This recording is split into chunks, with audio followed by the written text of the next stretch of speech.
রহমতুল্লাহ। কি অবস্থা, সবাই কেমন আছেন? আবার হাজির হইলাম আর একটা ভিডিওতে। বিষয়টা হলো আঙ্গুর গাছ নিয়ে। এটা হলো আমার আঙ্গুর গাছ, এটা মেন গাছের গোড়া। এই হলো গাছ, এবং আমার গাছ অনেক বড় হয়েছে। এর আগে গাছে ফল ধরছিল, এই বছরও ফল ধরছে, তবে 2 থুকনা ধরছে এই বছর। এর আগে অনেক ফল ধরছে, কারণ গাছ ধোলা ছিল এবং আমার উপরে গাছের চাওয়ার কারণে আঙ্গুর গাছে ফল।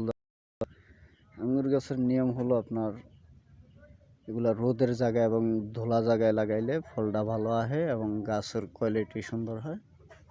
আমার জায়গার সমস্যার কারণে গাছ এইভাবে দলা করে রাখছি। এই যে গাছ এইভাবে, এই যে ওদিকেও গেছে, এটা বাইনার কারণে গাছে ফল ধরে না।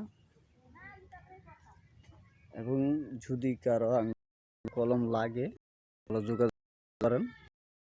এই যে আঙ্গুর করা এসে পড়ছে, গাছের শিকড় আছে কিন্তু গাছ কলম দেইনি। যদি কারো লাগে অর্ডার দিলে করে দিতে পারবো। যার ধোলা জায়গা আছে, রৌদ্র করছেন, তারা নতুন বাড়িতে নিয়ে লাগাইতে পারেন। যদি কারো লাগে যোগাযোগ করবেন।